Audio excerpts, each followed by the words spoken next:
Hi, welcome to our channel where we share the most intriguing stories. At midnight, by a crackling fire in the Colorado wilds, two war vets toast old times, unaware that a war is brewing. When a ruthless HOA tries to claim a private lake that's been in one family for generations, one man stands his ground. What follows is a battle of borders, truth, and grit. I always say there's no better sound than a campfire crackling against the silence of Colorado Highland nights. That and the satisfying plunk of a baited hook dropping into still lake water. My ranch stretches across 320 acres of God's country, pines, ridgelines, and my private lake, tucked away in the southeastern basin of the property. I've fished that lake since I was a boy. My granddad dug the first pier by hand in the 40s. Now it's got a solid dock, a gravel trail, a covered fire ring, and motion-activated cameras watching every inch. I call it my therapy zone. That particular evening, I rolled up in my old F-350 with my buddy Brendan riding shotgun. We served together in Iraq, and while I got out early to take care of the family land, he stayed in longer. Now he works as a ranger in Wyoming, but once a year we meet up, drink bad coffee, and act like kids again under the stars. We set up camp just before dusk, pitched a canvas tent, fired up the portable grill, and threw a couple of trout lines off the pier. The smoke curled lazily into the pine tops, and the temperature dipped just enough to remind you summer was hanging by its last thread. We weren't exactly quiet. Two middle-aged guys with whiskey and old war stories don't whisper, but we weren't bothering anyone. The closest house was a good half-mile upslope across the ravine, where that new HOA neighborhood, Summit Shore Preserve, had mushroomed up 3 years ago. Fancy glass mansions with solar roofs, outdoor yoga decks, and people who thought rural meant weekend wine tasting with a lake view. I'd met a few of them in passing, mostly fine except for their president, Karen Reed. She had that permagrin of someone who says namaste right before suing you over a mailbox color. Around midnight, Brendan was poking the fire and trying to convince me aliens lived under the Rockies when I noticed the security feed buzz on my phone. Infrared motion. I tapped the screen, expecting maybe a curious coyote. Instead, I see three figures sneaking along the lower brush line just past the no trespassing sign. One woman, blonde, bob haircut, clipboard in hand. Two others, both in those stupid matching HOA windbreakers like they were on some sort of suburban recon mission. Uh-oh, I said, turning the phone to Brendan. Who the hell does a clipboard patrol at midnight? They were taking pictures of us, the fire, the pier, even the damn truck license plate. Then they scurried back the way they came, disappearing through the thicket toward the HOA's boundary. We didn't chase. We didn't yell. I just made sure the footage was backed up, cracked another beer, and muttered something about HOA Karens not surviving 5 minutes in a tent without Wi-Fi. At sunrise, I was frying bacon on the camp stove when I heard tires crunching on gravel. I looked up and saw two sheriff's deputies walking in from the road. One older, one young, both with that morning coffee determination in their step. "Morning," I called out, flipping the bacon like it was a Saturday picnic. "Sir, are you the property owner here?" the older deputy asked. "Yes, sir. Lars Godwin. This is my land. Been in the family since the 1880s. We got an anonymous call reporting a suspicious fire in a public conservation zone, the younger one said. Also reports of possible illegal camping and vagrancy. I looked at Brendan, then back at the deputies. Vagrancy? On my own damn land? Do you have proof of ownership, sir? I handed them a laminated property map from my truck, complete with highlighted borders, county stamps, and parcel numbers. Then I opened the app and showed them the camera footage, specifically the moment Karen Reed and her two stooges crept across the perimeter line like they were hunting Bigfoot with clipboards. The older deputy squinted at the video, then chuckled. "That's Reed from Summit Shore, right? Bingo." The younger one flipped through the map. "This lake's not public?" "Never was. Not listed in the Federal Water Access Database. Fully deeded. And those signs along the perimeter don't say optional." They nodded, exchanged glances, and the older one said, "Well, Mr. Godwin, we apologize for the disturbance. Everything looks in order. Enjoy your morning." I offered them some bacon because why not? But they declined with a smile and walked back toward their cruiser. Brendan whistled low as they drove off. "Karen's gonna love that." "Karen's already scheming," I muttered, packing up the map. This was just the first pebble. 2 days later, I drove back down to the lower gate near the lake after a supply run and saw something that made my jaw tighten like a vise. The iron chain that normally dangled loose along the side had been looped across the access road and padlocked shut. But that wasn't the part that got me. Hanging from the chain was a fresh aluminum sign staked into the gravel like it meant business. Temporarily closed, Summit Shore Preserve HOA, water access under review. I stared at it for a solid minute, then slowly reversed the truck and parked. Just off the road. I stepped out, walked to the chain, and scanned the area. No HOA crew in sight. Then I pulled out my phone and started filming. Date, time, GPS coordinates, the whole 9 yards. I circled the sign, narrated what I saw, and zoomed in on the padlock for good measure. That's when I noticed a plastic HOA tag zip-tied to the latch, like this was their equipment now, their trail, their lake, except it wasn't. I called the sheriff's department again, gave them the rundown. The dispatcher sounded irritated just hearing the words Summit Shore Preserve, said they'd make a note, but unless I had been personally blocked or threatened, it was technically a civil matter. If I removed the lock and gate myself, it could go sideways unless I had a court order or documentation showing active harm. I had documentation, all right, but what I needed was leverage. Back at the ranch house, I found something even better waiting in my mailbox. Among the feed catalogs and tax flyers was an envelope stamped with the HOA's gold logo like it was Buckingham Palace correspondence. Inside, a formal invitation to attend a community emergency session in 3 days. Subject, environmental and safety concerns related to unauthorized use of shared waterscape. That's how they worded it. Shared waterscape. There it was. They weren't just trying to shame me, they were laying groundwork to reframe my lake as shared property, never mind the fact that it wasn't legally theirs and never had been. The language was precise, lawyer-crafted. They called it a visually communal amenity, implying that because people could see it from their deck, they had a stake in how it was used. I nearly crushed the letter in my hand. Later that day, I took a drive past Summit Shore's front gate and saw laminated flyers tacked to community bulletin boards and mail posts. Each one was titled, Protecting Our Water, Ensuring Responsible Use of Community-Adjacent Ecosystems. It featured a picture of my pier, zoomed in from a distance, clearly taken during our campout. Beneath it, bulleted claims, unregulated fire activity at the shoreline, overnight occupation without board awareness, potential use of shared aquatic habitat for private commercial gain. Commercial gain?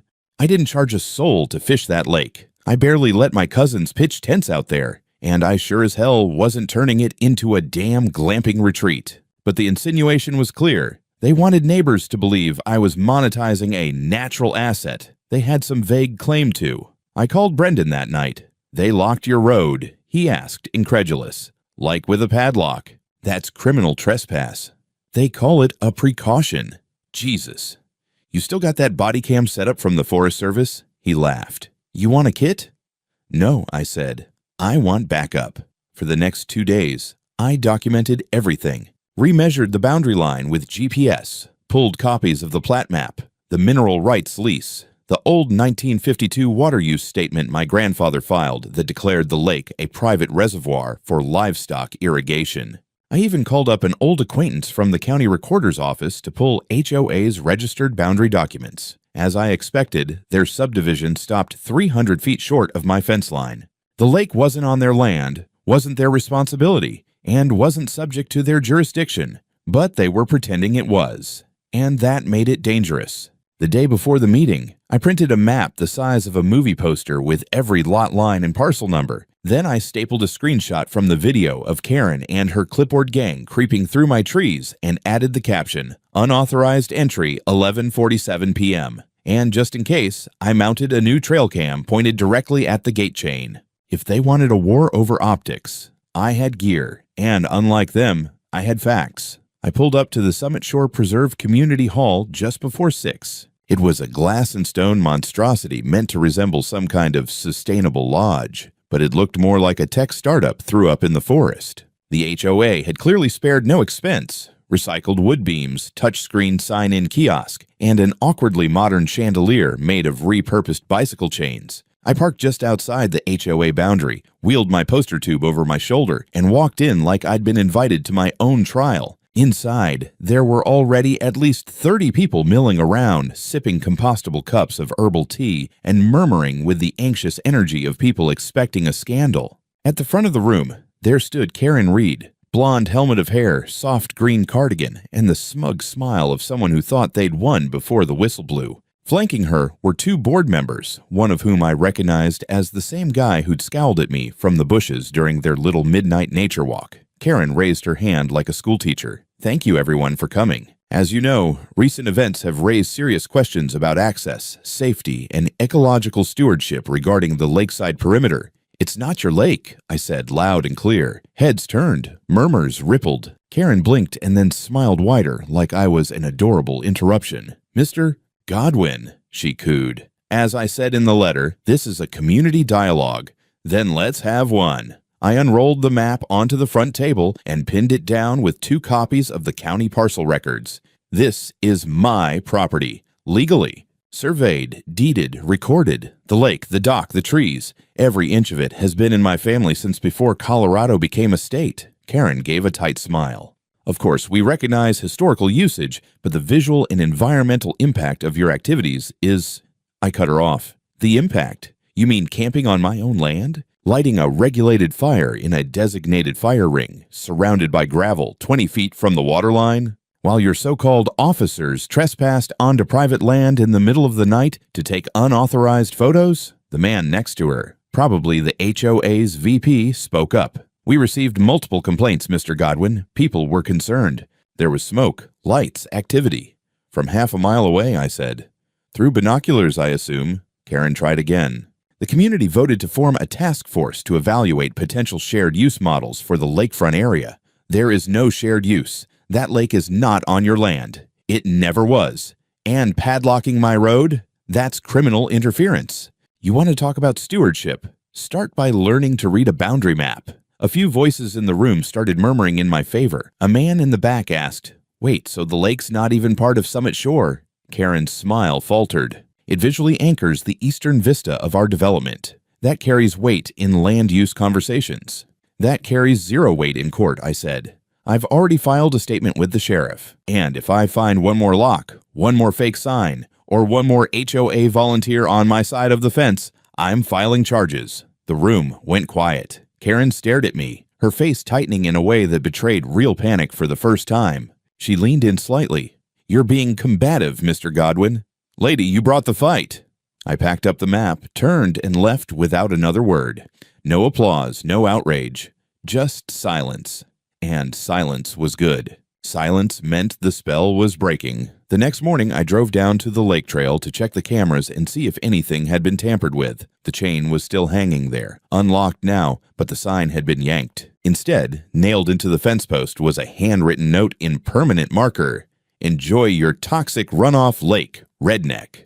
Classy. I scanned it, took photos, and uploaded the footage from the previous night. Around 10 p.m., a man in a hoodie had pulled up in a golf cart from Summit Shore, yanked the sign, and nailed the insult. I didn't recognize him, but I saved the plate number and sent it to the sheriff's office with a fresh report. Then, with cameras rolling, I enrolled a fresh new banner across the same fence post, bold white letters on green canvas. Private property. Trespassers will be prosecuted. Cameras active. I didn't shout. I didn't swing. I documented. And then I called Brendan. I'm bringing the bolt cutters tomorrow, I said. We're taking that gate back. Brendan rolled up in his green Tacoma just after noon, wearing his old Ranger vest like a uniform. The sun was high, the pines casting sharp shadows across the lower trail, and I was already setting up the GoPro on a fence post when he hopped out with a toolbox in one hand and a thermos in the other. You sure you want to film this? He asked, unscrewing the cap. I want it on record, I said, checking the drone battery. No swearing, no threats, no theatrics. Just 2 veterans cutting a lock off private property. We hiked the short slope down to the gated trailhead. The padlock was new, not the same one from 2 days ago. Brass, chunky HOA logo engraved on the front. So they weren't even trying to be subtle anymore. Ready? Brendan asked, already lining up the bolt cutters. I nodded. He made one clean snap. The lock popped and fell into the dust. Civil disobedience complete, he muttered. I lifted the chain off the gate, pushed it open, and waved at the drone hovering silently above. Then we walked through, casual as you please, down toward the pier. The lake shimmered ahead like a sheet of polished steel. For half a second, it felt like victory. And then the shouting started. 3 voices behind us. Fast footsteps, crunching gravel. I turned around just in time to see a small crowd barreling toward us down the access path from Summit Shore. Karen in the lead, hair flying, phone in one hand, HOA clipboard in the other. Behind her were 2 of her regular goons, one of them her husband, the other the same guy who tried to take a swing at me back at the meeting. "What do you think you're doing?" Karen barked, breathless. Brendan raised an eyebrow. "Walking." "You've tampered with HOA property. That's felony vandalism." Brendan just blinked. "You locked a gate on someone else's land." I stepped forward, calm and clear. "This is private property. You've seen the maps. You've seen the sheriff's reports. You have no authority here." "That trail services the neighborhood," Karen shrieked. "The community has a right to protect its environmental interest." Before I could answer, her husband stepped forward and shoved the broken lock into my chest. "You think you're tough," he said, crowding me. "Maybe you need a lesson in consequences." I didn't flinch. "Take one more step, and you're going to jail." That's when he reached into the back of his truck, yanked out a flathead shovel, and raised it like he meant to swing. Brendan moved faster than I've seen him in years. In one motion, he pulled the stun baton from his vest, not turned on, just visible, and stepped between us. "Don't," he said. The man hesitated. Then Karen screamed, "You're threatening us." "I'm calling the sheriff." "Do it," I said. "Tell them to bring the same deputy who watched the last drone video, and tell them to bring a property line map." Meanwhile, the drone was catching everything. The footage showed the lock removal, the trespass, the attempted assault. No edits, no voiceover, just truth. Karen fumbled with her phone, muttering something about ecological violations and private militias.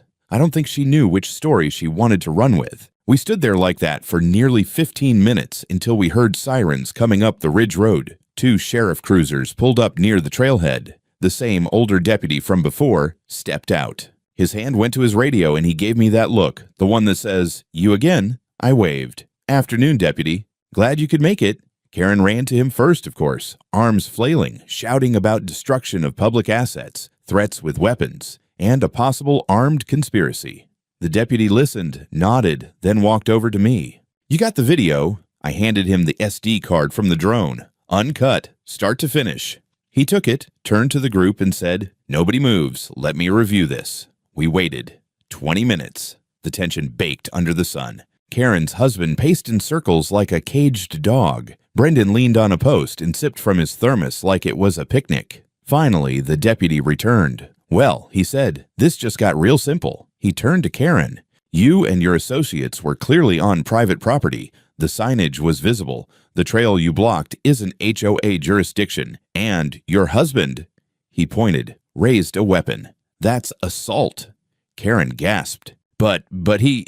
The deputy handed her a folded paper. "You're receiving a formal citation for obstruction and unauthorized restriction of land access. You'll appear in county court next month. If you fail to show, we'll issue a warrant." Her husband stepped forward to protest, but another officer raised a hand. "Sir, I recommend you don't escalate." Karen turned beet red. Her lip trembled. For the first time, she didn't speak. Just glared at me with a hatred I've only ever seen in combat zones, when the other side realizes you're not bluffing. "Let's go, Brendan," I said. We walked back to the truck, leaving the chain and lock in the deputy's hands. The last thing I heard was Karen yelling, "This isn't over," into the pine breeze. 2 weeks went by without a word. No new locks, no flyers, no Karen sightings through the pines. I almost believed for one foolish second that she'd backed off. Maybe the citation had knocked the wind out of her sails. Maybe the sheriff's video had done what logic never could. But then a certified envelope arrived, hand-delivered by a guy in a suit who didn't say a word before driving off in a Tesla with HOA plates. Inside was a formal civil lawsuit notice filed by Summit Shore Preserve HOA. They were suing me for $85,000. I read the claim line by line. Allegations included intentional degradation of community value, unauthorized use of visually communal landscapes, and, my personal favorite, reckless endangerment of aesthetic harmony. They were actually trying to sue me for camping near my own lake. I laughed at first. I truly did. But the weight of it settled fast. This wasn't a tantrum, this was strategy. They wanted a paper trail, something that could sit in county court records with my name attached, a way to turn a neighbor dispute into a legal club. But I wasn't going to play defense. I called a friend, Elaine Margate, an attorney up in Durango I'd worked with when my father passed, and we'd had to secure the ranch boundaries for probate. Sharp as broken glass and just as unforgiving. I sent her the complaint, then sat on my porch while she read. Her first words were, "They just handed you their throat." She wasn't wrong. We filed a counterclaim for $375,000. Damages included defamation, trespass, false police reporting, interference with the use of private property, and attempted assault, backed by drone footage, police citations, GPS-verified parcel data, and authenticated historical records going back to 1928. And we weren't subtle about it. I made sure the HOA board was properly served on HOA letterhead by an off-duty sheriff. Karen's face, I was told, turned pale as ash. Then came the storm. 2 days after the countersuit was filed, I started getting emails from a new address, legalcompliance@summitshore.org. The first claimed I'd misrepresented the purpose of the water body by failing to register it as a communal amenity. The second accused me of exclusionary use of naturally shared visual resources. The third incredibly argued that by building a pier without community design review, I had violated a covenant of eco-integrity guidelines. All three were unsigned. All three had Karen's style all over them. I didn't respond. Instead, I doubled down. I had Brendan help me install new 4K trail cams on every approach to the lakefront, low to the ground, motion activated, night vision enabled. I contacted a local surveyor to mark every boundary in bold orange paint with steel rods hammered deep. I installed fresh, private property, no trespassing, surveillance in use, signs every 50 feet.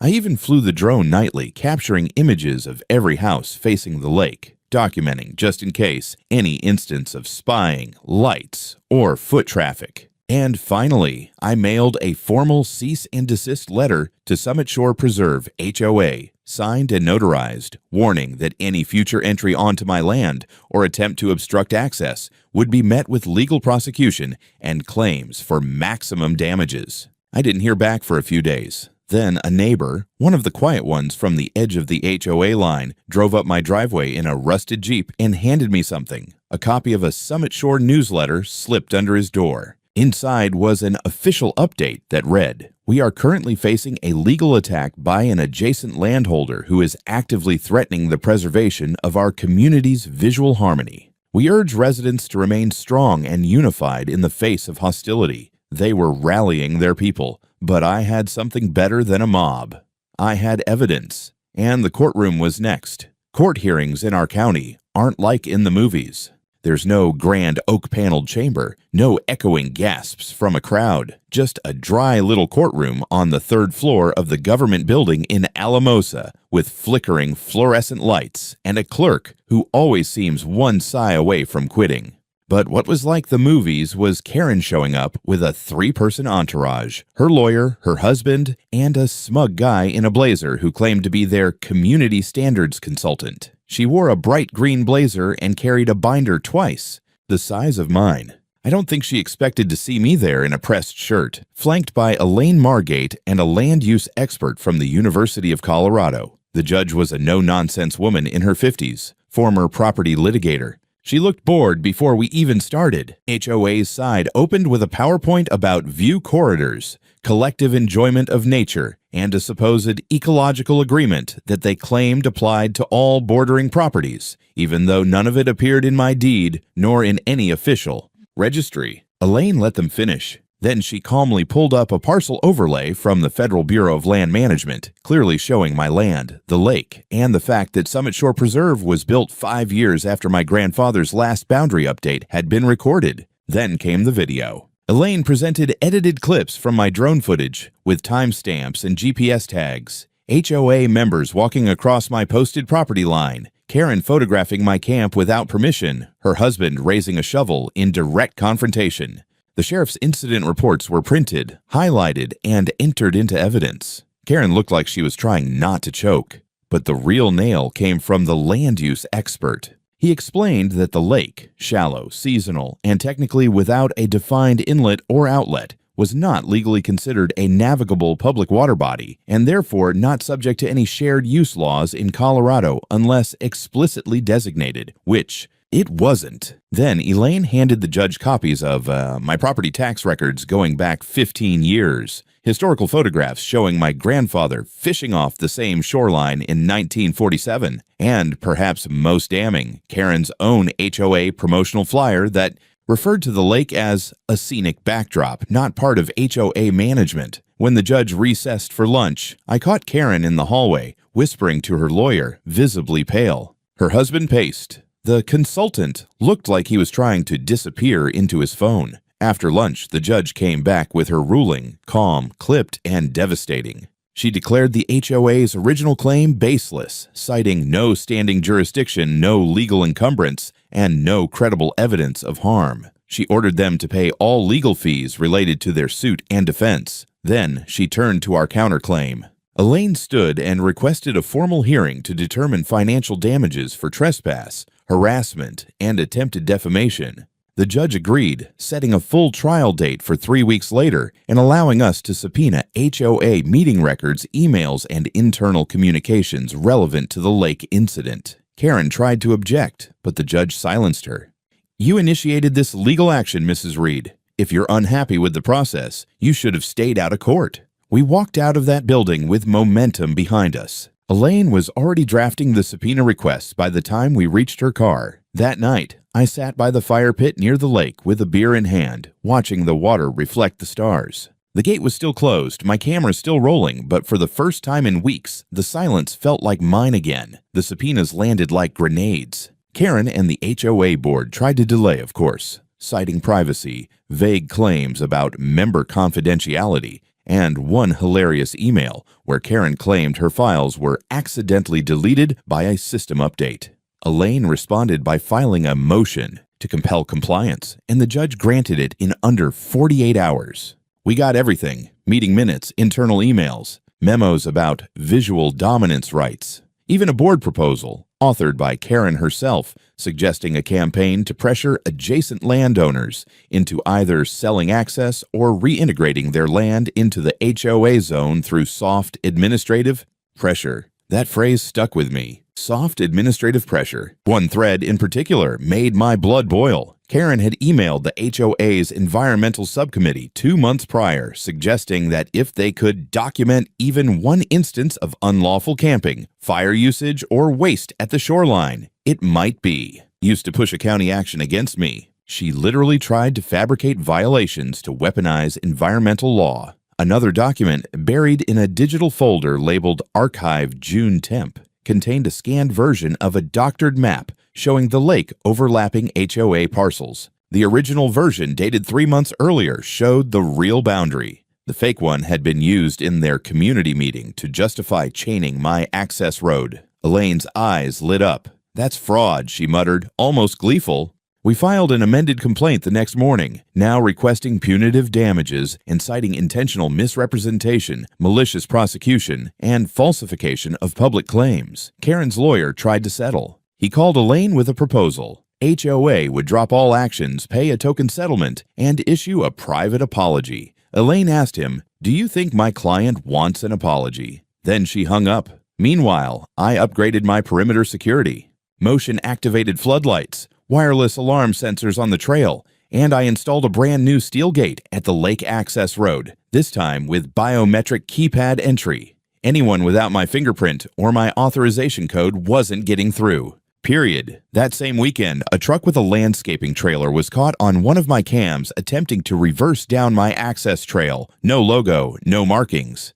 When the driver saw the locked gate and cameras, he just sat there for 5 minutes, then left. I sent the footage to Elaine. She sent it to the judge. The trial date approached like a slow-moving storm, and you could feel the tension in the air. HOA board members started avoiding me in town. Karen stopped showing up at their usual meetings. One neighbor said she was working remotely from her mountain house. Her husband put their place up for sale off-market, which told me they were panicking. I kept fishing, kept the camp ready, built a small pier extension with solar lights and a bench. Invited a couple of veterans I served with to visit for the weekend. Just regular guys with boots and memories, throwing lines and sharing beers. We didn't talk about the HOA. We didn't need to. They'd already lost the lake. They just didn't know it yet. The trial opened on a Tuesday morning with a packed gallery, not because anyone cared about HOA politics, but because word had spread that this was going to be a reckoning. Locals knew me. Some had worked on my land, hunted the outskirts, or brought their kids to fish the lake's edge back in the day. Others had long disliked the HOA's new money arrogance. The courtroom didn't take sides until Karen walked in. She wore gray this time, hair tied back, lips pursed like she was bracing for dental surgery. Her husband sat stiff beside her, and the consultant from before didn't even bother to show. Their new attorney looked half her age and twice as nervous. Elaine started with the drone video again. The judge had already seen it, but this time the jury did too. Crystal clear aerial footage of Karen and others marching past a private property no trespassing sign, taking photos, chaining the gate, and arguing with me. The moment her husband raised the shovel drew a few audible gasps from the jury box. Then came the emails. One by one, Elaine walked the jury through HOA board communications, Karen's original suggestion to target me, the request for dirt on my usage of the lake, the manipulated map. Every slide, every document, time to hit harder than the last. Karen tried to hide her discomfort, but when the forged map came up, highlighted against the original, her head dropped. Elaine's voice never rose. She just kept going, methodical and relentless. When it was our turn to testify, I stood, told my story simply, that I'd camped on my own land, on the same spot my father and grandfather had fished before me, that I never once charged anyone to use the lake, never violated fire restrictions, and never asked anyone to leave unless they crossed the boundary. The jury listened, and when Elaine showed them the county survey overlays and federal registry entries confirming my ownership and exclusion from any HOA charter, several heads nodded. Then it was Karen's turn. She didn't do well. Cross-examination revealed inconsistencies. She claimed she believed the lake was shared, but couldn't explain why HOA newsletters had referred to it as a scenic backdrop and not an amenity. She denied seeing the private property sign, but was shown a photo of her standing right next to it. Elaine, smiling politely, asked her, "Do you routinely ignore legal signage when it's inconvenient, or only when it involves lakes?" The courtroom laughed. The judge didn't object. By day 3, it was over. The jury came back in just under 2 hours. Their verdict? Full dismissal of all claims by the HOA, for $10,000 in compensatory and punitive damages awarded to me. Formal censure of Summit Shore Preserve HOA for coordinated harassment and abuse of process. Karen didn't look at me as the verdict was. Read. Her husband stood frozen, like his spine had locked in place. The judge thanked the jury, banged her gavel, and that was that. But as I walked out of that courtroom into the sunlight, something else happened. A man I didn't recognize, mid-60s, wide-brimmed hat, stopped me by the steps. Said he used to work for the county assessor's office. "Your granddad was a good man," he told me. "Glad to see someone still got some spine out here." I nodded, shook his hand, and kept walking. It was time to build something new. 3 days after the verdict, a for sale sign appeared in front of Karen's house. Not one of those clean, glossy HOA-approved ones either. This was a janky metal frame with a crooked banner that read, "Private listing, price reduced." I don't know if she hoped to quietly vanish or if the HOA had turned on her, but it was clear she was leaving. But I wasn't done. With the settlement money on the way, I hired 2 contractors, one to level the old dirt pull-in near the lake and pour a proper stone pad. The other, a friend of mine from the Army who now worked in timber framing, helped me raise a one-room wooden cabin just 10 yards from the shoreline. Nothing fancy. No plumbing, just a stove, 4 bunks, a screen porch, and a flagpole out front. I called it the Coyote Camp. I ran wiring from my solar array and set up trail cameras with license plate readers at the only 2 trail entries still bordering HOA land. Not because I was paranoid, because I was practical. One visit from a sore loser could undo a lot of work. Meanwhile, Elaine sent me a box full of legal documents, court orders, rulings, and, most importantly, a certified copy of the judgment barring the HOA from any future claim to or governance over my lakefront access point. A permanent injunction. The next HOA meeting was quiet, from what I heard. No agenda items related to ecological corridors or communal view sheds. No speeches about access equity. And no Karen. Some of the residents started driving around the neighborhood to avoid passing my gate. I saw one guy in a golf cart pull a full U-turn after spotting my new private access, no HOA entry, trespassers will be prosecuted sign. Subtle? No. Effective? Absolutely. But the best part was what came next. I reached out to a veterans nonprofit I'd worked with years ago. Told them I had a new idea, seasonal weekend retreats, fishing, campfires, and a little bit of nothing for guys who needed it most. No fees, no publicity, just a phone call and a handshake. 2 weeks later, 4 vets showed up. One brought his teenage son. They pitched tents, grilled meat, and fished until dusk. One of them looked at the cabin and said, "You built this just for us." I told him, "I built it for anyone who's earned a quiet night without someone telling them where they can or can't be." That evening, we lit a fire in the pit, passed a bottle, and listened to the coyotes sing. I caught a glimpse of a drone blinking red up above, someone from the HOA, trying to see what we were doing, no doubt. But I'd already registered the airspace for recreational restriction. I smiled, waved straight at it, and it zipped off like a guilty bug.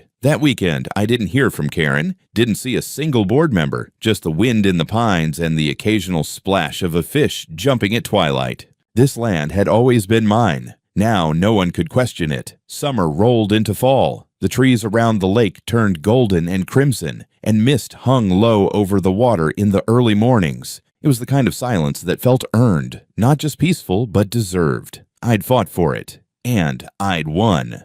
The check from the HOA arrived via courier. $410,000, certified, with a separate letter from their attorney requesting no further public statements. Elaine framed the letter, not to hang, just for the joke. Karen's house finally sold, at a loss, according to public records. Her husband transferred the deed to a shell company before the closing, but we still traced it. I didn't care who bought it.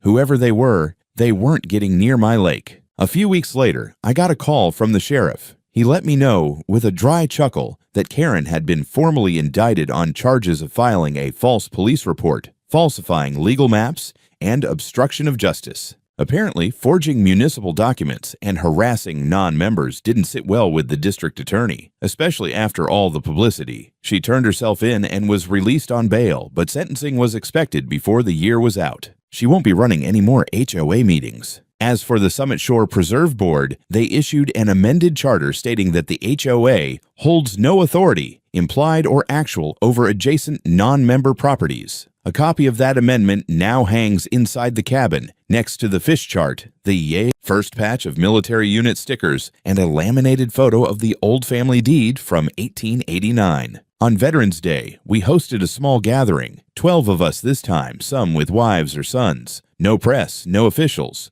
just coffee, venison, and a fire crackling near the lake. Someone asked me if I'd ever considered opening the land for public use. I shook my head. "This land's not public," I said.